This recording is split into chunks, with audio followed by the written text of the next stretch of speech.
l'accélération de Raka, personne ne va le revoir. Liberty Raka. Et le nouvel essai, pour l'ASM Clermont-Auvergne.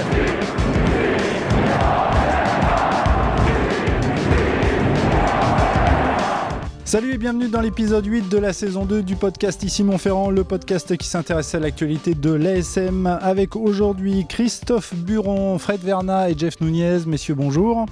Salut Martial. Alors la question du jour, quel avenir pour les jeunes joueurs de l'ASM vus hier soir à Bordeaux en top 14 pour affronter l'UBB, Franck Azema avait fait appel à de nombreux jeunes joueurs, Van Tonder en deuxième ligne, Ruot et Lannin en troisième ligne, Palmier à l'ouverture, Ezeala à l'aile et Treille au centre. Il y avait aussi le jeune pilier Falatea qui lui était sur le banc. Alors on va pas tous les passer en revue parce que sinon on y est jusqu'à...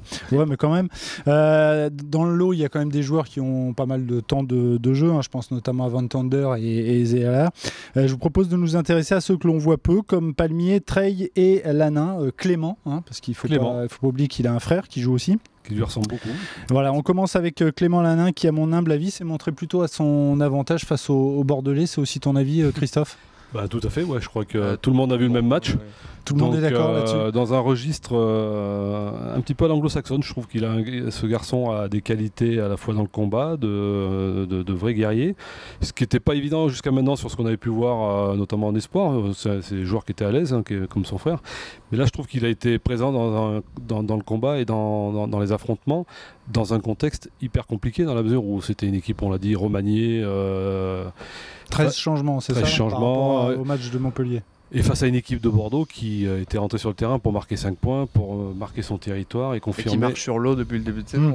Et qui voulait confirmer son début de saison, tout à fait. Donc dans ce registre-là, de vaillants combattants, je trouve que Clément Lannin a marqué des points. Et puis bon, il a été...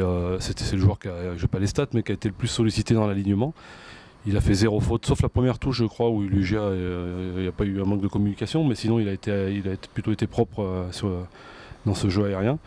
Donc oui, c'est vraiment la satisfaction de ce match. Alors, on va juste rappeler que Clément Lannin a 21 ans, il a joué 2 matchs avec les pros pour 83 minutes de jeu, donc c'est fort, c'est fort ce qu'il fait Fred. Ce que je trouve fort, c'est qu'il a été bon déjà en top 14 pour sa première titularisation, donc ça c'est déjà très fort, et comme le disait Christophe, c'est surtout, il faut tenir compte du contexte.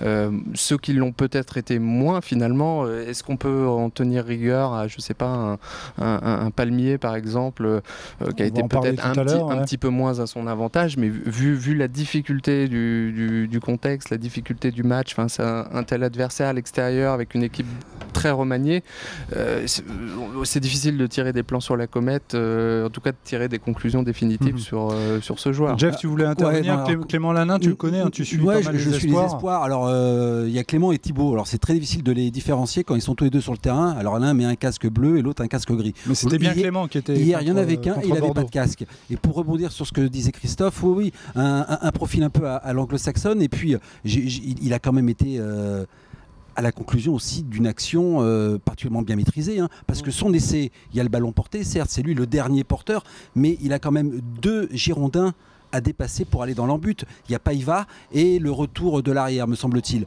Et il a fait preuve à la fois, il prend l'initiative il a pris cette initiative, il est parti dans le bon timing et il a eu surtout les 2 bons gestes très sûrs pour pouvoir casser le premier plaquage et aller dans l'embut. Alors il joue surtout en deuxième ligne avec les espoirs. C'est vrai qu'il a peut-être en termes de dimension physique et athlétique, il aura certainement du mal à franchir le cap en deuxième ligne au niveau professionnel, mais à mon avis ça peut faire une très très bonne solution de repli pour l'instant, en attendant mieux certainement dans les années à venir pour lui, en troisième ligne. Mais comme on le voit avec d'autres joueurs, regardez, on est tous dans l'attente du retour de Fischer à la compétition, dans ce rôle de gratteur. On a Lannin qui est là, il y a Ruot qui était aussi là en troisième ligne, qui est sorti au bout d'une minute malheureusement pour lui. Protocole commotion. La question du poste de Lannin a été posée d'ailleurs après match à Franck Azema. Il a évidemment voulu fermer aucune porte. Il est plutôt deuxième ligne de formation, mais c'est vrai que je pense aussi qu'il a plutôt le profil d'un. Pour revenir à 30 secondes sur l'essai qu'il marque, c'est vrai qu'en plus, c'est en deuxième mi-temps, il a la lucidité de prendre cette initiative, ce qui n'est pas évident, sachant que 2-3 minutes après, il commençait à rester un peu au sol avec les jambes en l'air, parce qu'il avait des crampes de partout. Il était perclus de crampes. C'est vrai que c'est plutôt le signe d'une intelligence rugbystique certaine. Je crois qu'il a été au bout de lui-même. Là. C'est pas le seul d'ailleurs, parce que même les pros habitués à ces joutes-là étaient quand on l'a vu grimacer au sol avec les crampes qu'il avait, derrière il a trouvé les ressources et l'énergie de se relever, de replaquer. Enfin, c'était quand même assez admirable. Allez messieurs, on va examiner maintenant le cas de Marc Palmier dont tu parlais tout à l'heure, Fred, associé à Rudy Page à la charnière. Est-ce qu'on peut dire qu'il a vécu une soirée plutôt difficile? Oui. Il n'a pas tout fait. Christophe l'a écrit dans le carnet de notes aussi. Il était avec Rudy Page dans une charnière qui n'a pas eu beaucoup de... Comment dire, qui n'a pas souvent joué dans l'avancée, on va dire. Ils ont été un peu contrés à ce niveau-là, donc c'est beaucoup plus difficile, surtout pour un très très jeune joueur. Alors, à revoir. Il a raté 2 pénalités aussi. Bon, bah ça, la réussite au pied, on mais sait ce que c'est, ça va, plutôt ça vient. facile quand même. Oui, mais bon, apparemment il y avait un peu de vent quand même. Oui. Mais bon, ça. Botica, qui est un excellent buteur, en a raté aussi. Tout à fait, sur ce match. Il n'a pas raté beaucoup. J'ai trouvé intéressant Palmier dans son implication défensive. Moi, j'ai trouvé qu'il ne s'échappait pas. C'est un garçon qui, apparemment, est courageux. Et à ce niveau-là, il ne craint pas grand-chose. C'est plutôt une bonne chose. Après, dans l'animation, la distribution, on sait que, surtout à ce poste-là, il faut enchaîner les matchs, et surtout avec une même charnière, comme dit Jeff, c'était une association inédite. Donc pas d'automatisme, c'est le pire contexte. Pas de repères. C'est le pire contexte. On en revient à ton fameux contexte. Mais non, mais c'est vrai. Mais tu as raison. Ce qui se passe, c'est pas tant le fait de jouer à l'extérieur, mais en général, les entraîneurs préfèrent. On en avait parlé la semaine dernière, d'ailleurs, sur la perspective de faire tourner ou pas. Peut-être que ça aurait été plus simple, évidemment, de mettre Morgan Parra à côté de lui. Il aurait eu, il aurait pu être une présence rassurante, au pied notamment, dans l'organisation du jeu. Là, voilà, vous mettez quelqu'un qui a très peu de matchs, Rudy Page en l'occurrence. Il n'a pas été aidé par les sorties de camp de Rudy Page, qui n'a pas été fameux non plus. Et tu l'as rappelé, et donc des avants en plus qui étaient un petit peu en difficulté. Alors on va le souligner, Marc Palmier, il a 20 ans, il a joué 7 matchs avec les pros, et face à Bordeaux, c'était sa première titularisation. Donc effectivement, dans un contexte, on va le dire, pas forcément. Est-ce qu'il ne fait pas partie de ces joueurs, alors pas Lanin, parce que Lanin, vraiment, il est dans un registre... Enfin, pour moi, c'est un garçon qui peut intégrer dans les 2 ans le groupe pro et continuer un peu à naviguer avec les espoirs tant que l'âge lui permet, parce que ça va peut-être être compliqué. C'est 22 ans. Ouais. Autant Palmier, c'est vraiment un poste où il y a besoin de jouer pour vraiment se roder et se faire l'armure. Est-ce que c'est pas ce genre de garçon qu'on pourrait prêter une année en Pro D2, qui enchaîne les matchs et tout? Il a un peu ce profil-là, je trouve, et le récupérer quand il aura grandi. C'est plus compliqué, excuse-moi Martial, mais en effet, quand tu es dépositaire du jeu, quand tu es dans l'un des maillons essentiels de la conduite des opérations, en effet, c'est l'accumulation du temps de jeu, c'est l'accumulation des matchs à domicile ou à l'extérieur qui peuvent permettre d'apprendre et de progresser. Souvenons-nous de Dorian Laverne. Voilà, un demi d'ouverture a besoin de jouer. Qui avait joué quelques minutes, tout le monde le trouvait très prometteur, et puis finalement, il a fait par la force des choses, avec beaucoup de blessés cette saison-là, il y a 2 saisons, il avait eu quelques titularisations, puis aujourd'hui, voilà, il n'a pas été conservé. Si on a besoin de jouer, comme tu disais Christophe, comment voulez-vous qu'à 20 ans, un joueur soit numéro 3 à l'ouverture dans un club comme l'ASM et progresse en ayant tant de jeux familiques, quoi. Il y a les contre-exemples, évidemment. On va nous sortir Jalibert, on va nous sortir Carbonel. On n'est pas dans les mêmes standings de joueurs, peut-être. À tel point que, pour en finir avec Dorian Lavergne, même sur la fin de son parcours avec les espoirs, il n'était même plus titulaire à l'ouverture. C'était compliqué, oui. Voilà. C'est un garçon qui n'a pas franchi la rampe. On termine ce tour d'horizon avec Léo Trey, qui a notamment écopé d'un carton jaune pour un plaquage à retardement sur le demi de mêlée, je crois, de l'UBB, Lesgourg. Il a 19 ans, c'était hier soir son premier match avec les pros, il a joué 70 minutes. Solide, moi j'ai trouvé sa prestation plutôt intéressante et solide, sauf que il a raté évidemment 1 ou 2 plaquages préjudiciable. Il y en a un qui sur Diaby où il s'est fait un peu emporter. Qui amène le 2e essai, je crois, de l'action. Il y a l'essai de la fin de première mi-temps, je crois. Mais bon, il a besoin d'apprendre lui aussi, poste de centre, besoin de trouver des repères. Mais le garçon est gaillard, solide. J'ai l'impression qu'il est quand même taillé pour pour un avenir plutôt intéressant. Moi, je l'ai trouvé intéressant moi aussi. Je trouve qu'il finalement il a fait les erreurs typiques d'un joueur qui débute. Beaucoup d'enthousiasme. Oui, à ce poste-là, mais voilà, un petit peu trop d'enthousiasme. C'est son plaquage à retardement, là, le carton jaune. Alors effectivement, qui est préjudiciable à son équipe, hein, mais surtout qu'il intervient après un carton jaune de l'autre centre. Et là, c'est vrai qu'il y a eu 20 minutes avec qu'un centre sur deux, c'est compliqué quand même. Ouais, il y a eu du flottement au niveau de ce duo au centre, mais bon, je dirais exactement la même chose que mes deux confrères, hein. Et il est intéressant à revoir, peut-être dans un autre contexte aussi, pourquoi pas, non pas au début mais en fin de match, où il pourra peut-être il aura plus de lucidité pour les dernières minutes et peut-être exploiter des ouvertures et des possibilités. C'est un garçon qu'on a vu essentiellement en défense, qu'on n'a pas trop vu en attaque, et je suis assez impatient de voir ce que ça peut donner. Je lui trouve un profil un peu à la Lamora. Je pense que c'est un garçon qui peut porter les ballons.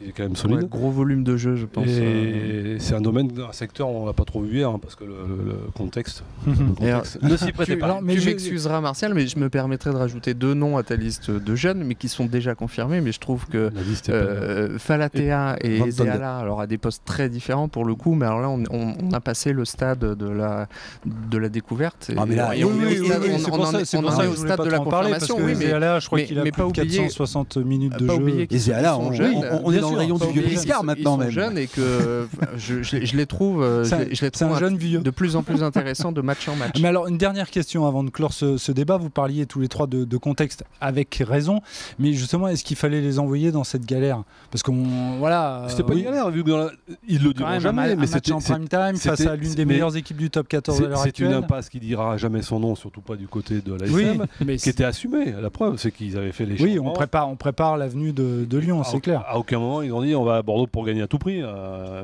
compo d'équipe se suffisait à elle-même. Mais ça veut dire que même si Concorrier en fin de match était particulièrement déçu et disait on était venu pour faire un coup. Non, on pensait pas à Lyon. Tu vas jamais quelque part pour perdre un match. Moi, ce match-là a été préparé. Franck Azema a aligné des joueurs pour évidemment en pensant fortement à l'avenue du Loup la semaine prochaine. Dimanche. Mais aussi ça lui a permis de regarder sa profondeur de banc et notamment chez les jeunes. Et là, je trouve qu'il y a des motifs de satisfaction bien au-delà du résultat qui est évidemment négatif. Alors ça a une limite.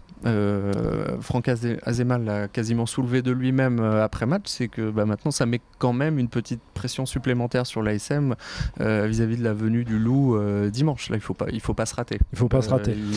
Mais ça, on le savait depuis le début, Fred.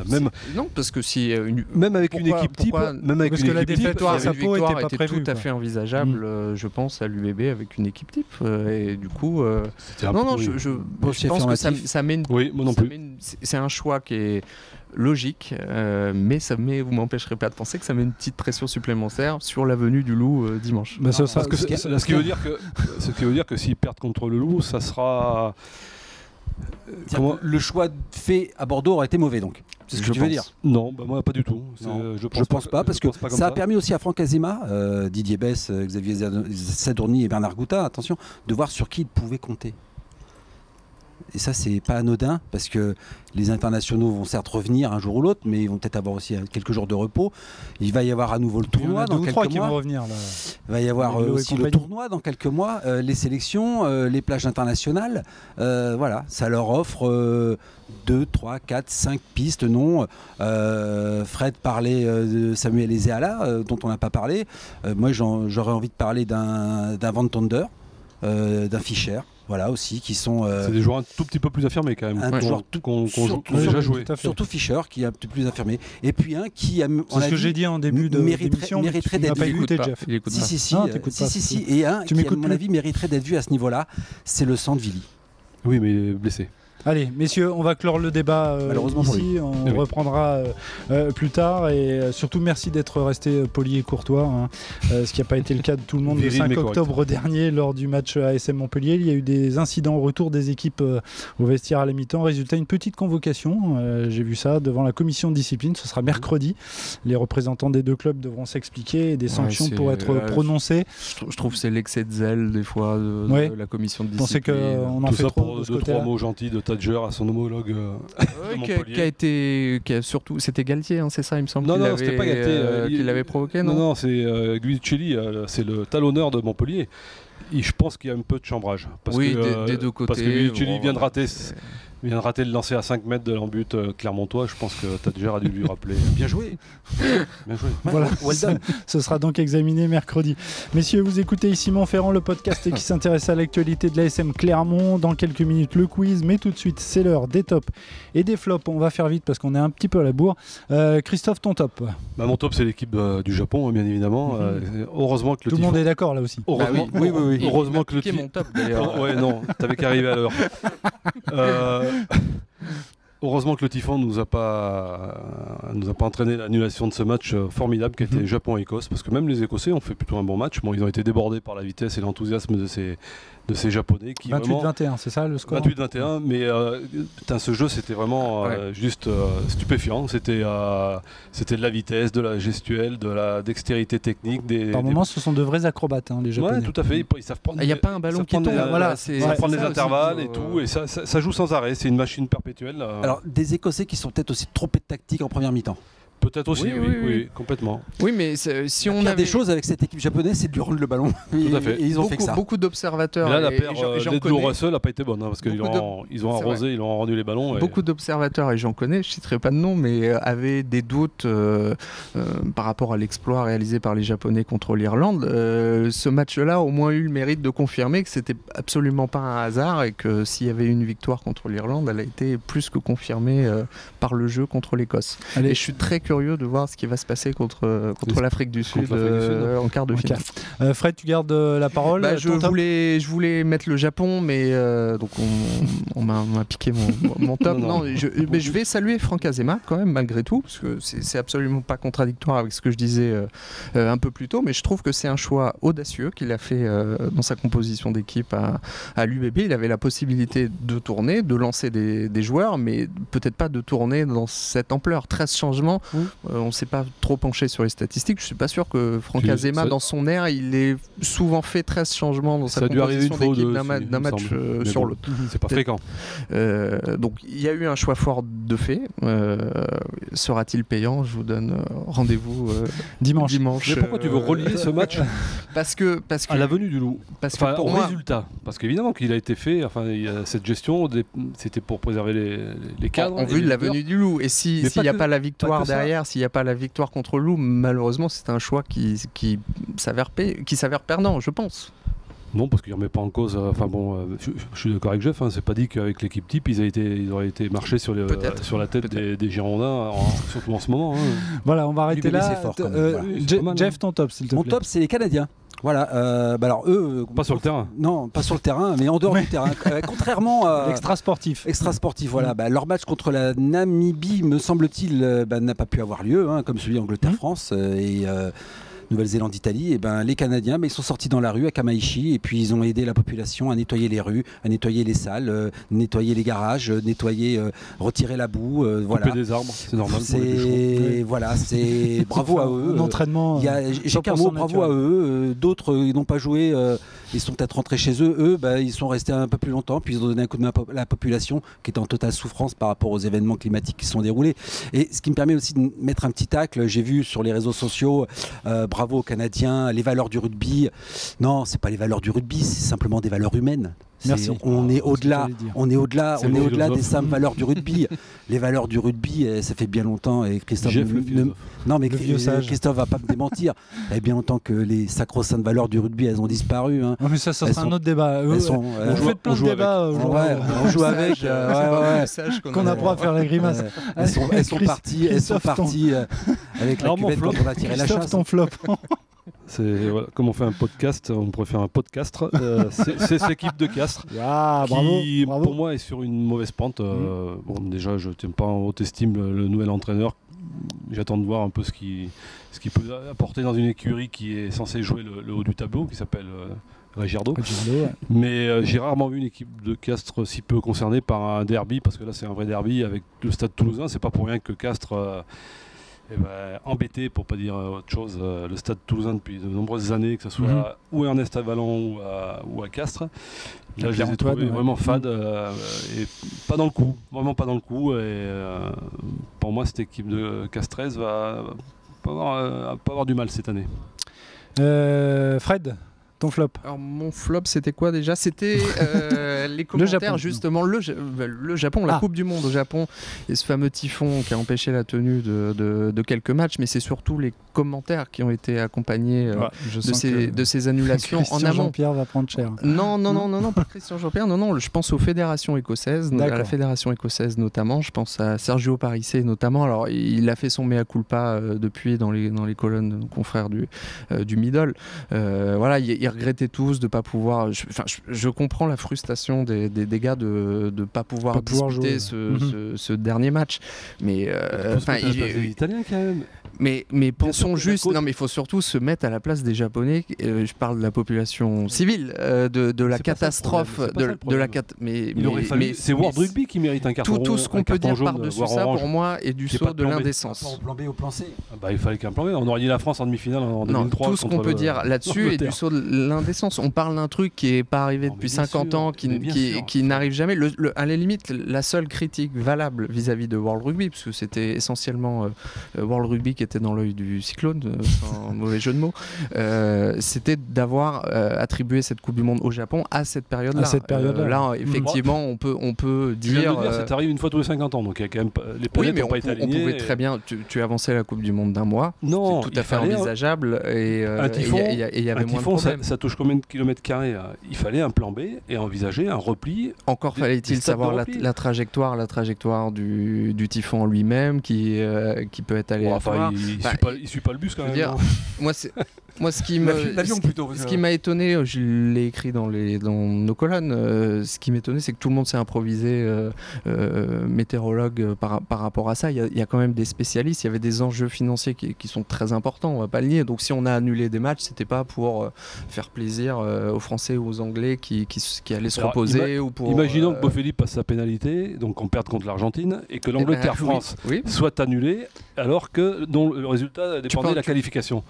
Oui. Alors, toutes les équipes, elles ont signé un règlement. Après, les fédérations ont accepté le règlement. Le règlement était connu de tous. Le règlement était connu de tous. Le match était donné, match nul pour tout le monde. Et moi j'aurais donné. On parlait d'inéquité sportive, notamment pour ce qui concerne l'Italie et la Nouvelle-Zélande.